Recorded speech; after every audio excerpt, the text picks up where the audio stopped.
band has been suspended from performing since Robert Champion's death. As Jason mentioned, both he and Bria Hunter are believed to belong to this subgroup in the band called the Red Dogs, the Red Dog Order, which is made up of band members from Georgia. There are other groups, each kind of enforcing its own brand of discipline, each a kind of fraternity unto itself. Let's talk about it more with Professor Ricky Jones, Director of the Center on Race and Inequality at the University of Louisville, and author of Black Haze, Violence, Sacrifice, and Manhood in Black Greek Letter Fraternities. Also joining us, CNN analyst Roland Martin. Professor, a university like Florida A&M, they say they have this no hazing policy, but clearly it's an open secret that this is happening. How much does a school, do they know about what's going on? How much do they care about actually stopping it? Well, I won't say how much they care about it, but let's cut to the chase. Everybody at that school, from the band director to the students to the administrators all the way to the president, they know that this is a practice that goes on in these bands. It also goes on in Black Greek Letter organizations, which the bands are mimicking. They're very clear on that. When they say they don't know about it, they're either lying or they should be fired for negligence. This is going on throughout the South at HBCUs. It's going on at predominantly white universities where they're Black Greek Letter organizations. Clearly, the policies do not work, and you're having people injured around the country, and you're having people killed. And so what the bands, what other organizations are really saying to these schools and these administrators is, this is the way we do things, this is the way we've always done things, and this is the way we're going to continue to do things. And so as an administrator or even an elected official in a state that's concerned about this, the question is, what are you going to do with these organizations once you take that into account? So Roland, what can be done? I mean, is this something that's just existed through the years at these schools and is always going to exist? Well, first of all, with all due respect to the professor, I think you have to broaden this conversation. It goes beyond HBCUs. It goes beyond Black Greek Letter fraternities and sororities. Look, I'm a graduate of Texas A&M University. 2 years ago, 2 members of our Texas A&M Corps cadets were charged for hazing. In 1984, a Corps cadet actually died going through some exercises. What you have here, so you have historically white fraternities and sororities, and you have hazing as well. Hazing is about culture. It is about institutions where you largely have young folks who are in control of these institutions, and so they are doing what they need to do. You have two things going on. You have also alumni members, graduate members who have a belief that if you want to go through what I went through, I have a great appreciation of you as a member. So if you don't go through it, then I don't regard you in the same way. So that kind of peer pressure is applied. I still have people right now on my Facebook and Twitter page saying that, well, if you're a paper member of a fraternity, if you didn't go through that sort of test that I went through. What is needed is obviously for peers. You can have all the rules in place, but Anderson, but you have to have peers who are saying, I cannot allow this because you're not going to tarnish our reputation and put us in jeopardy by your actions. That's the most important aspect of this. Professor, do you believe hazing is worse in African-American colleges and fraternities than it is in non-predominantly African-American ones? Yes, and that's what I was about to say with all due respect to Roland. I'm not saying that hazing does not exist in other organizations, but the physical brand of hazing that we encounter, and I've been researching this for over 20 years at this point. I attended the U.S. Naval Academy before I transferred to Morehouse College, so I went through the plebe experience, I went through the fraternity experience, and that I'm a member of Kappa Alpha Psi. What you're seeing, that yes, you do have hazing in white groups, but you find a lot of alcohol abuse and pranks going on in those groups. There are no registered student organizations at HBCUs or at predominantly white schools where we, with the frequency that we see with this, find the levels of physical abuse in Black Greek Letter organizations and in HBCU bands. We just don't find it. But wait, hold on. And Professor, are you saying that for the bands at a school like Florida A&M, that behavior is sort of migrated from or been learned from the fraternity and the band is kind of mirroring that fraternity? Yes, because at HBCUs, if you go to any college campus around this country, the most popular people are usually the athletes and the fraternity members, fraternities of the Greeks. If you go to HBCUs, you have a third element there. You have athletes, but to a much lower level than at the PWI. You have Greeks and you have band members. People don't go to HBCU games to see the football game. They go to see the bands. And let me be clear, I'm not saying this happens at all HBCUs and all HBCU bands. It is predominant at HBCUs where the bands are a very desirable commodity. The FAMUs, Southerns, Jackson States of the world. And this is why, I worked with Frank DeFord on that story on HBO last year. And there was an incredible blowback from the Black community accusing the people at HBO of prejudice and myself of being misinformed. And now we have somebody dead. And I said then, it's not a question of when, It's not a question of if, it's a question of when somebody else will be injured or killed, and this is what we're dealing with. And let me just show for our viewers, HBCU is a historically black colleges, universities. And the PWI is predominantly white institution. Right. Anderson, for me, this is not a debate about an HBCU predominantly white institution. I'm looking at a story right now from the Bryan College Station Eagle, where in 2002, some cavalry members, the Texas A&M Corps cadets, beat six students with axe handles and used horse manure and water on students who misbehaved. So you know what? Texas A&M, predominantly white institution. My point is, regardless of whether you're a predominantly white institution or HBCU, what is required to confront hazing, you clearly have to have state laws where people understand you could go to jail if you're engaged in this behavior. But secondly, and most importantly, you have to have individuals who say, we're not going to allow this culture to go forward. When I pledged in the spring of 1989, Alpha Phi Alpha, I made it clear to my blind brothers, I'm not getting beat by somebody. That's not going to happen. But here's what was interesting. When I went to my national convention that summer, and we talked about hazing, I had some brothers in the chapter who said, hey man, don't tell anybody you didn't get hazed or you didn't get any wood, which is me paddling, because it may not come off right. And I said, wait a minute, if we pledged men the right way, why should we not say it? And so that is a culture. You have to have people in bands, in fraternities, and sororities, look at somebody else and say, you might be my brother or my sister or band member, but you're not going to do that. You're not going to jeopardize us by your actions. That's what is required. And we need young people coming in these bands saying, I'm not taking a beating simply because I want to play an instrument. This is also trickling down to the high school level. How do I know, Anderson? Because I went through this in 1984 when some folks said, you're going to get beat because you're in a band. I said, no, I'm not. It's not going to happen. Professor, and I've gone through this stuff. Again, with all due respect, Roland, none of that has worked. None of that has worked. Not policy changes, not this approach to individual psychology. The point is these students want to belong. And this is a culture. Now, I do agree, we're not fundamentally disagreeing, but the culture is so deeply entrenched that there is no way to dismantle it. So this is the argument that I'm making, and not many people are making this argument. I'm simply saying that no policy, no laws. Remember, hazing is a felony in the state of Florida. I had some of my fraternity brothers in this very same school go to jail a few years ago because of hazing.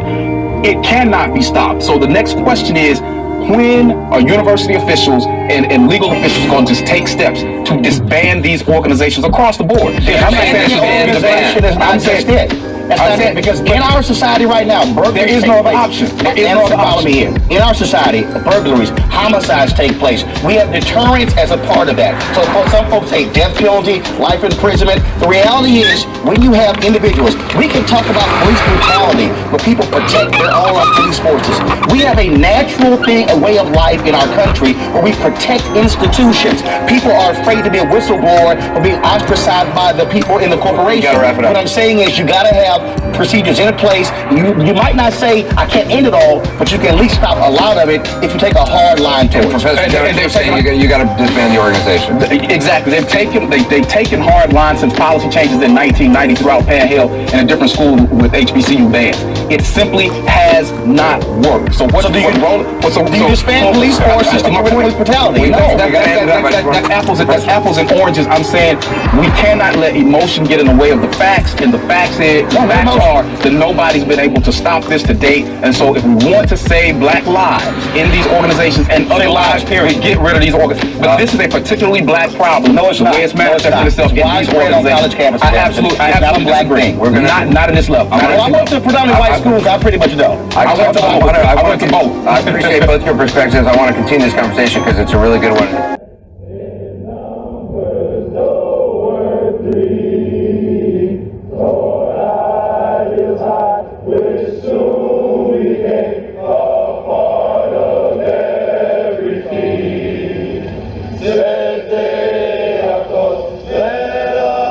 Make known, oh brothers, don't dismay.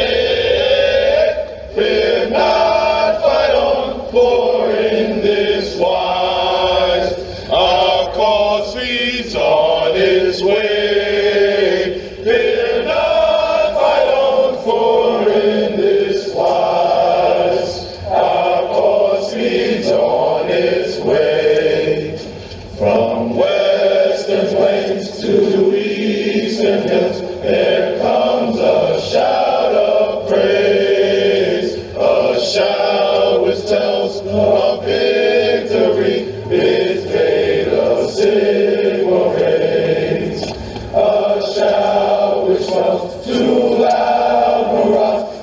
sent to us seems to say, fear not, fight on for our cause. Speeds nobly on its way. Fear not, fight on for our cause. Speeds nobly on its way. March on, ye mighty hosts, nor think the journey's done. Nor of the future deeds to boast, till we the victory won. And when we hear from time to time, oh, sing word of the day, we'll thunder back along the line. Our God speeds on its way. We'll thunder back along the lines. Our God speeds on its way.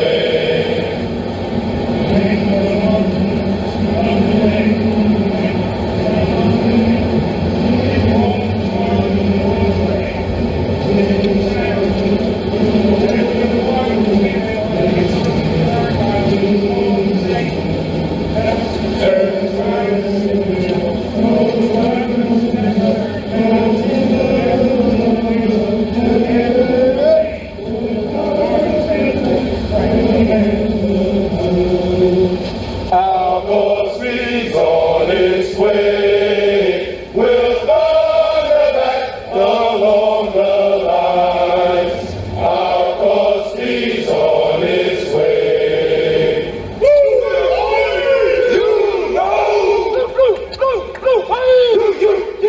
know.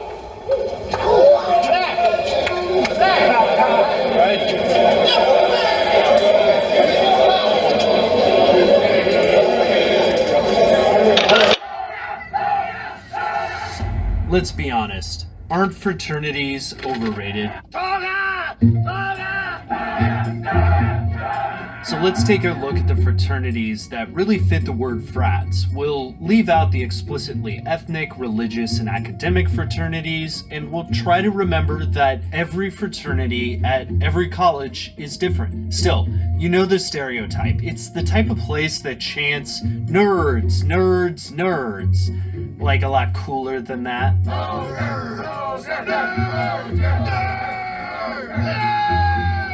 are they? I think they're talking about us. Even when we just look at the goofy party side of frats, there are real negatives. Studies have shown that frats correlate with increased binge drinking and an average 0.25 drop in GPA. It's only once you look at the long history of fraternities that you understand why Greek life became a part of college life, and why it's unlikely to go away anytime soon. Here's Benjamin Franklin, opening a Masonic lodge. Fraternal organizations in the United States, like the Freemasons, are actually key to understanding college fraternities. You know, that eye on his apron kind of looks like a mystical belly button. Early fraternity histories point to Phi Beta Kappa as the first fraternity, founded at William and Mary in Virginia. It was an honor society, and early fraternities were similarly academic. By 1825, 3 purely social fraternities at Union College in Schenectady formed. The college system had begun. The next year, a man named William Morgan was murdered. Morgan died mysteriously after threatening to expose Masonic secrets. This led to an entire political party, the Anti-Masonic Party, revolting against the Masons in America. It's less about the mysterious murder than the climate. Secret societies were a big deal, and people were kind of afraid of them. That included adult fraternities like the Masons, but also secret societies in colleges. Colleges preferred open celebrations of school, like this bucolic, only slightly violent, class day from the 1850s. This 1900s issue of a Sigma Nu journal shows consequences of anti-fraternity sentiment, laws that banned fraternities or forced them to operate in secret. Even successful fraternities had to find strategies to fight this. Delta Upsilon started as an anti-secret fraternity, a frat without secret rituals, for this reason. It seemed like frats were on the way out. So what changed? This chart and this flagpole are equally important to understand how frats took over schools. Look at that jump from 63,000 students in 1870 to 600,000 in 1920. It's massive. This jump in enrollment created a lot of problems, and fraternities helped colleges solve them. Like that kid on the flagpole. College Flag Rush, where freshmen and sophomores battled over a flag, was popular for everybody, not just frat kids. Look at those ripped clothes. Students were injured and even killed during the scramble.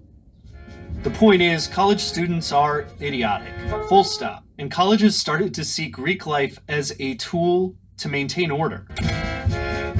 First, fraternities provided housing for that rapidly swelling student population. Fraternities also provided infrastructure for disciplining a horde of students. Well. You see scenes like these and wonder why deans keep fraternities around. But the administration actually brought them back. As former frat members aged into leadership roles, they realized that fraternities gave them somebody to yell at. Greg, what is the worst fraternity on this campus? Fraternities are distributed discipline. Deans could yell at Greek leaders, who could yell at upperclassmen, who could yell at underclassmen, instead of having to discipline that giant section of the bar chart all by themselves. And the big reason for keeping frats around? Administrators realized that frats led to money after college. Alumni donations from fraternity and sorority members are higher than from other students. Students loved the university through their fraternities, and the university had a lot of reasons to stay chained to them.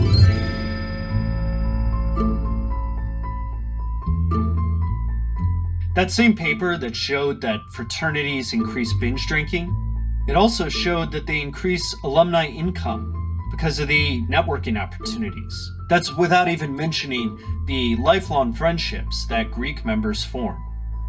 But the downsides of fraternities can be a lot worse than what we see in the movies.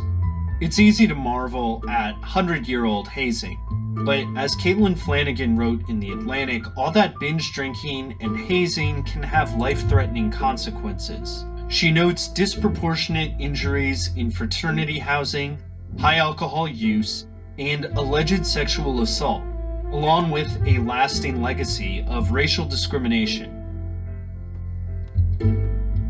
Whether fraternities are overrated depends how you view them and how you view college students.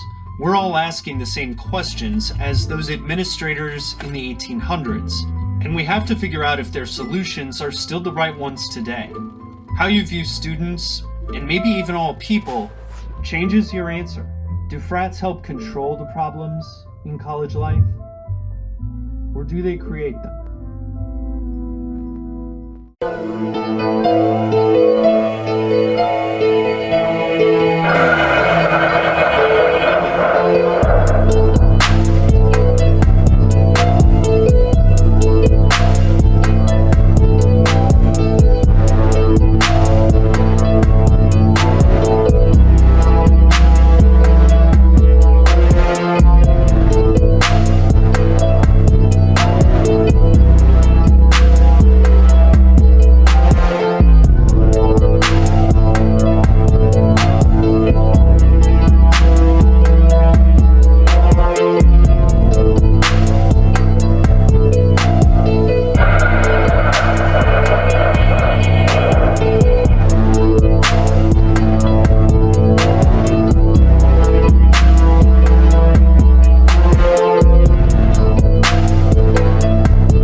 just had this way of making you forget.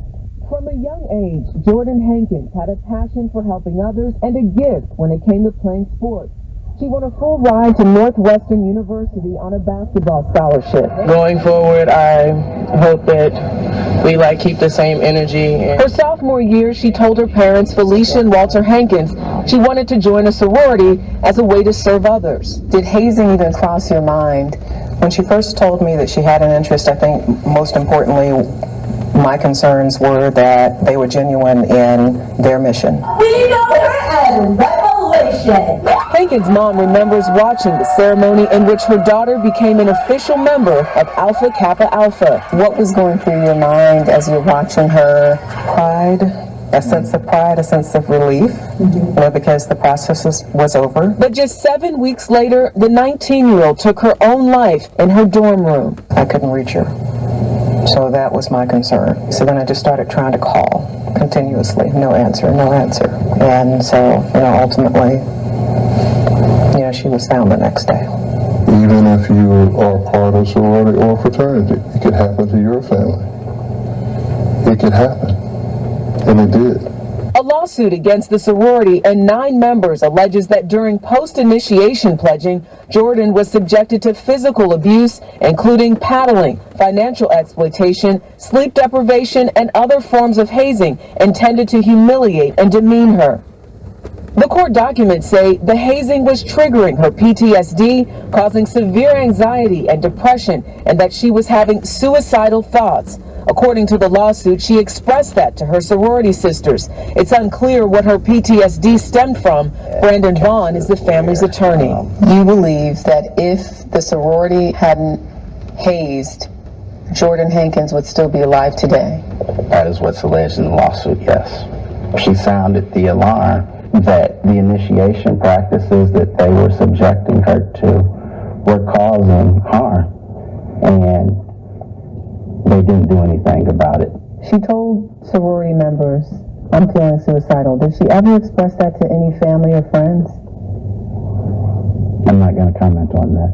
It is a dirty secret in America that the problem is pervasive and extensive in sorority life, just as it is in fraternity life. Tom Klein represents the family of Timothy Piazza, the Penn State sophomore who died in 2017 after a hazing ritual involving heavy drinking. The unique challenge in the case, of course, for a lawyer is linking the suicide to the actual hazing, but it does not take a quantum leap of imagination to understand that a young person who is deprived, is subjected to physical hazing, turns on herself. So this is 8th grade. 2 years after their daughter's death, Felicia and Walter Hankins say it's the happy memories with Jordan that keep them strong and fighting for change. It's important that I speak out, whether it was the first day after she passed away or today, so that hopefully someone else won't suffer the same fate. Alpha Kappa Alpha says it has a zero-tolerance policy for hazing and that it consistently educates its members about the dangers and the repercussions, including suspension and expulsion. The organization said it wouldn't comment any further on Jordan Hankins' death because of the nature of how she died. So many disturbing details there. Jerika, thank you for that interview.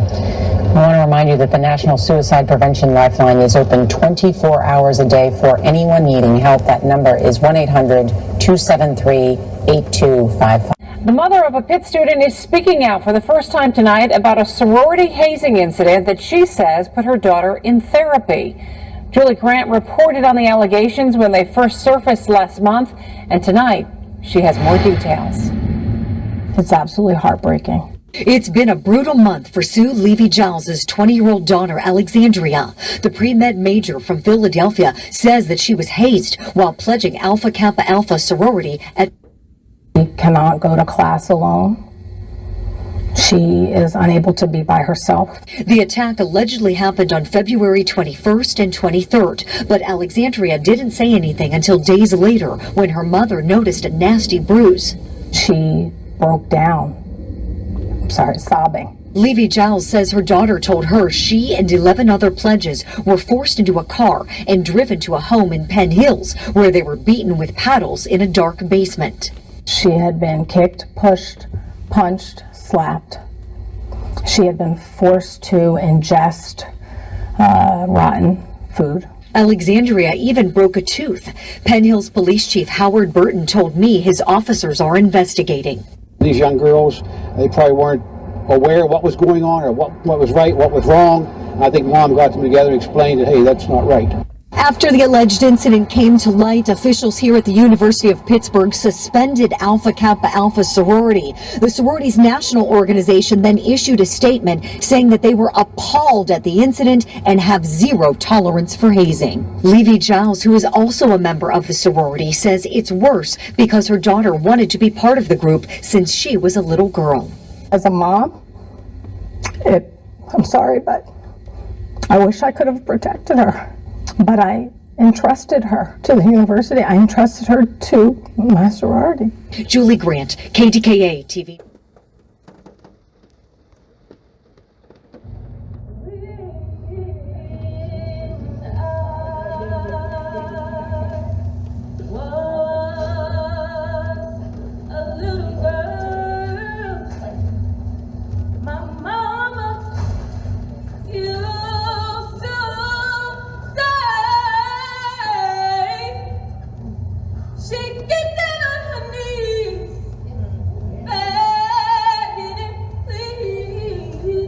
You better sing your song.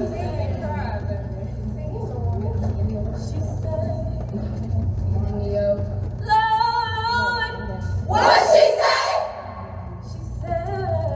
Sing, girl. What she say?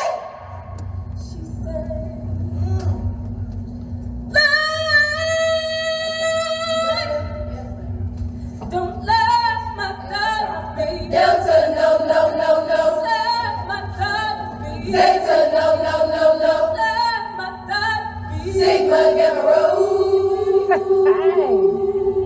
Just let my God be. Alpha, Alpha, Kappa, Alpha. The A to Psi chapter. She may not. Woo! Try to be in Alpha, Alpha, Kappa, Alpha, the A to Psi chapter. Right, Marlon, so I know how to make a mean pot of greens. In fact, people used to ask me to make greens for them for Christmas. One year, I had so many that I had to wash that we ended up washing them in the bathtub. So I am not playing around. So what you got?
Oh yeah, y'all turn.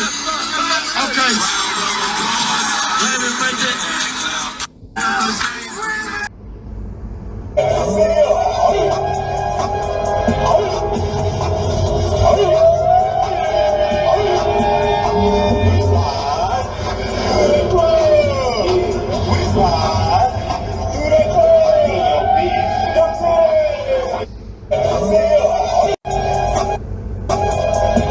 First Greek letter fraternity was started at the College of William and Mary, Virginia. It's called Phi Beta Kappa, 1776. Known as an honor society, also a secret society, Phi Beta Kappa stood for love of learning is the guide to life. Here at the first Greek fraternity and second university in history, next to Harvard, we find early forms of academic secret knowledge program. Founded in 1776, Phi Beta Kappa shared the same inception as what we know as the Bavarian Illuminati of Adam Weishaupt. Here we recognize that the first fraternities were directly connected to the world elite, not only by year of inception, but by the fact that all early American universities were Jesuit-developed institutes, and Weishaupt himself was a Jesuit professor and Mason. Including all originating members of Phi Beta Kappa were Masons. This honor society would also influence the development of the Skull and Bones Society, which modeled itself directly after it. In fact, all modern college fraternities and honorary or secret societies are patterned after the Phi Beta Kappa chapter. To sum it up, the fraternity in general is not only a Jesuit Masonic creation, but it's an application pool for the elite to funnel in agents for their magnum opus, or great work. Sororities are built in the same fashion, described by the development of Pi Beta Phi at Monmouth College of Illinois in 1867. All were secret societies based on secular Greek doctrines and Masonic organization. Yet they claimed to be Christian. I remember seeing all the fraternity and sorority students on campus. They were like the cool kids, the in crowd, almost like celebrities on campus, next to the football and basketball players, whom were also fraternal members. They seemed to have a special place in the school, like they enjoyed some type of favoritism. That always perplexed me. Plus, I thought, why Greek? What is the deal with all these foreign letters and forced Greek culture that's ancient and has no real relevance today? Well, very little did I know, Greek culture and history had all to do with what we call modernity. See, I never knew America and modern society was founded in Platonism, the work of Plato, namely the Republic, and Greek science, mythology, and philosophical hermeticism that originates in Egypt, or Kemet, which is the foundation of Anglican doctrines of Magna Carta Europe, which influenced the Constitution, or Plato's story of Atlantis and Atlanteanism, which comprises the identity of Masonry in the Roman Catholic Church, the Jesuit orders, and the Puritans, which created our American university system of education, i.e. mind control, via ancient Greco-Egyptian mysticism and elitist social organizations. This is why it's all Greek. This is why the ethnicities of all kinds are herded into cults taking on Greek identities and mantras. These fraternities and sororities are recruiting bases for the new Atlantis, the new Republic, or New Age, the new Babylon. In Greco-Atlantean lore, which actually came from Egyptian tales of Thoth, were described to be run by a high elite Aryan race. Only Aryans were allowed on council and as high priests. Atlantis is the origin of white supremacy doctrines and the Aryan race ideology that has pretty much always been a pillar within America's foundation. Especially when you gather that all fraternities, science, politics, social studies, and education as a whole come directly out of this Platonist, Atlantean, superior Aryan race global domination alliance. So you pledge your allegiance to an ancient deity to earn your Greek letters, basically. You take on a new identity and proclaim your new position as a slave under the authority that governs your body and mind. This is all ancient, old world occultism, disguised as brotherhood, love for your fellow man, and community service. Yet it's based on mind control. It's merely a filtration system for the elite to pick their pawns and brand their cattle. It's like a pyramid scheme in a way, a multi-level marketing system. At the bottom, you have the entry-level group, the frats, which is focused on recruitment. This is where cult programming takes place. Identity is broke down and rebuilt through trauma. They call it hazing. Above the recruitment level is masonry, which plays as the intersection between academic fraternities and the elite organizations of the world. Above masonry sits the secret societies and knighthoods, think tanks and elite clubs like Skull and Bones, Bohemian Grove, and Club of Rome, or Knights of Columbus. These are the levels that truly structure society, and the levels above those pretty much approve the protocols and form the decision-making base. And mind you, the majority of people who join frats and sororities are completely ignorant to these things. So, a lot of people are innocent when they get involved with these organizations. They have no idea of what's actually going on. And plus, once they complete pledging and cross over, the programming is already finished. Mentally and spiritually, they have been transformed, and now are loyal and dedicated members. This is why things like rituals, hazing, and taking oaths are so important to accomplish initiation. Because once these things have been accomplished, the initiate is no longer an individual and no longer in control, dedicated by oath under a Greek deity and organization. Not only is this their new family, but it's their new authority figure and source of identity. See how this works? So we understand that frats and sororities came out of masonry and Greco-Egyptian polytheism. But where did they begin? Well, for that, we must go to Greece. Around 750 BC to be exact. Fraternal orders of modern times are directly patterned after ancient Babylonian cult groups, which took a shape in Greece by the influence of Homer and the polytheistic witchcraft he was famous for. Divination and theurgy was heavily practiced in cults that gave worship to the Olympians and other deities.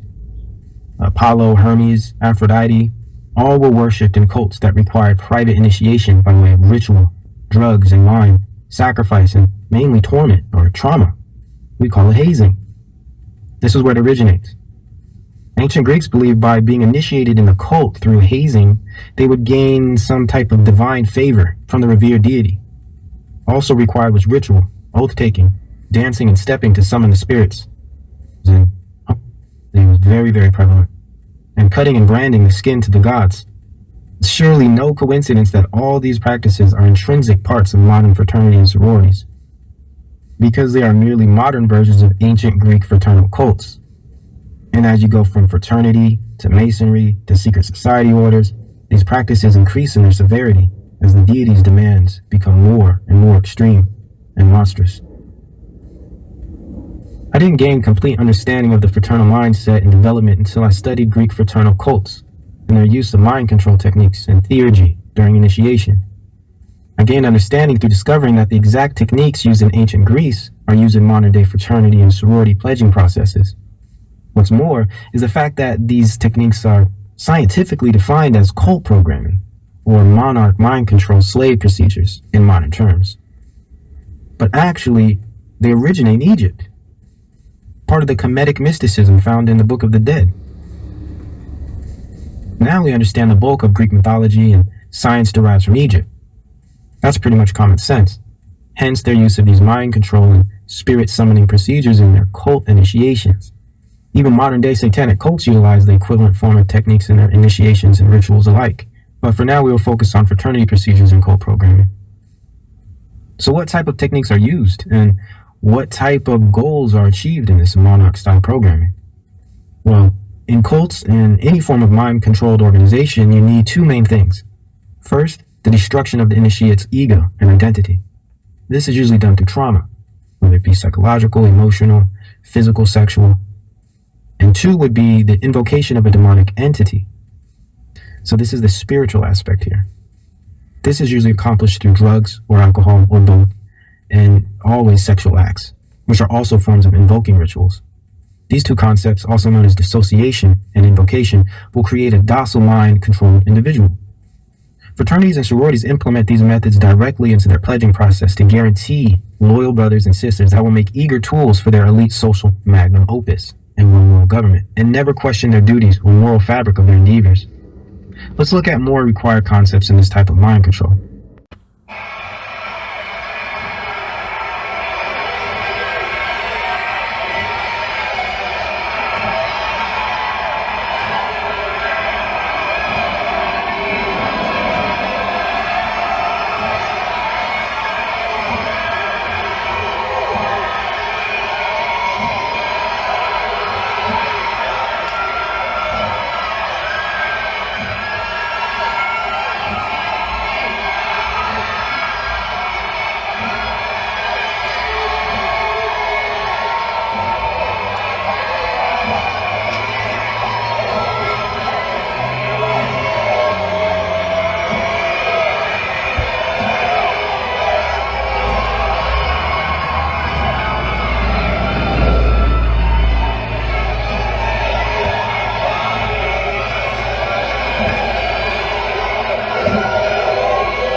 you're suffering the loss, I mean, we suffer with it every day.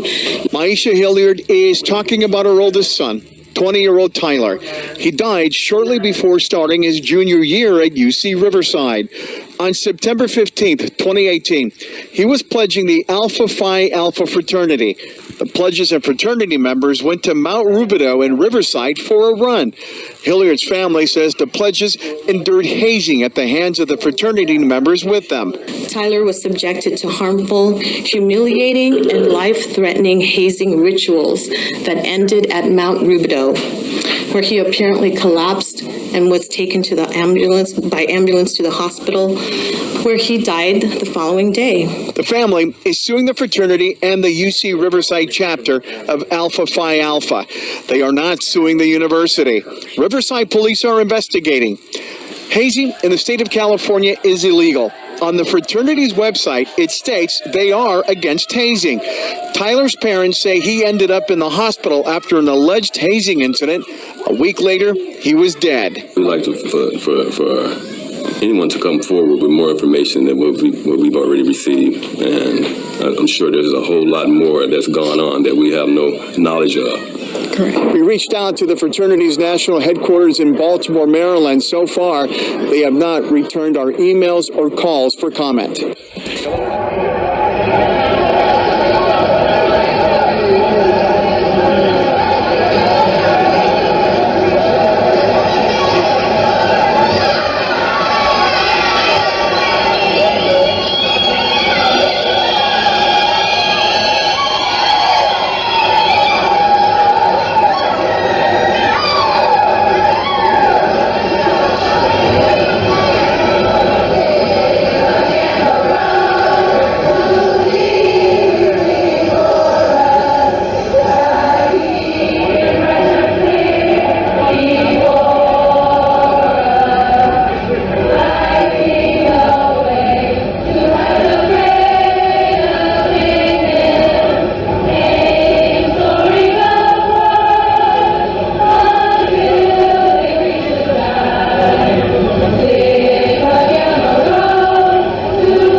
Let's look at more required concepts in this type of mind control.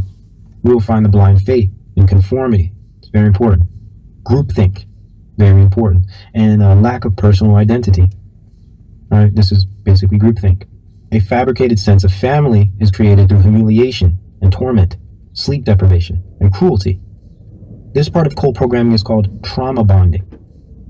When groups of people endure pain, embarrassment, or near-death experiences together, they tend to form a strong bond that is based on the shared experience. This type of bond is recreated during hazing to produce artificial bonds from forced moments of trauma. Not only are bonds artificially formed for brotherhood or sisterhood, but individuals' identities are shattered and split, producing a cognitive dissonance, duality, or the double mind. This is also known as monarch programming. Let's look at the name hazing, which is the practice of rituals requiring humiliation, utilized as a way to initiate a person in a group. We see this practiced in gangs, sports teams, military units, fraternities, sororities, and social clubs. What is significant is that all of these groups require a degree of conformity and mind control and in-group behavior to function properly. And importantly, to further parallel hazing with trauma-based mind control or satanic ritual, it always contains physical, psychological, or emotion included with sexual majority of rituals. Even the term hazing itself references mind control. We could look at it that way. Or a hypnotized state, being in a confused haze, breaking down the spirit of a person until they are forced into a haze state of dissociation. This concept can be further described in the cognitive dissonance theory by Leon Festinger. From ancient Babylon to the new Babylon, these hazing rituals continue to be utilized in the initiation tradition of pagan culture and Satan worship, which is exactly what fraternities and sorority membership is. Now, for non-believers or atheists or agnostics, none of this will really mean much to you because secularism goes hand in hand with the fraternal order paradigm, the New Age movements, and Luciferianism as well. But for those of us in Christ, it is important to understand Satan's purpose in forming these societies from the beginning of education through the minds and actions of wicked men. Not only to create a secret society social network or one world government consolidation system, but a way to monopolize the spirit of those in power, program the elite and its web of control to serve him and fulfill his bidding, share his desires and lusts, vanity and greed, and overall corrupt the minds and spirits of talented children of God, gifted believers in Christ, and ensure that anyone or any social institution in power would operate under his control and reverberate his doctrine. And most of all, live and function in complete disobedience to the Most High and his perfect word, righteousness, and truth. This is why frats and sororities require oath-taking, which is forbidden when one reads Matthew 5:34 and James 5:12. Branding is also required in many cases, which is also against the word of the Father stated in Leviticus 19:28. In many cases, pledges are beaten, forced to draw blood, or involuntarily handled sexually. Some even die.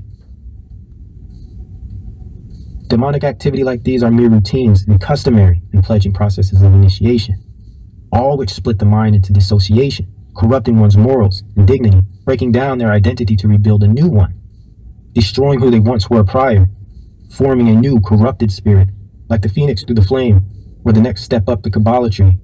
Like all the ancient Gnostics, Masons, and Magi of day past, these new initiates deny the Father for secret knowledge and favor in accordance. As the Greeks sought favor from the gods, pledges seek favor from the world. From this firm or that corporation, these councils and them who they wish to be revered by, pride, arrogance, preferential treatment, praises of man and not the Father, the ability to rule over others and join the elite classes of society, the pursuing of happiness through power. One might want to ask, does any of this apply to the Father? Is this how the Most High Creator of all things would want his children to operate? Oh, but people join to give back, for community service and networking, friendship, or job opportunities. You join for a good reason. Please tell me one good reason to disobey the Heavenly Father. Where there is darkness, there is no light. Let's make some connections. Just like Greece would have specific cults with Apollo over them, or Zeus, or Dionysus, etc.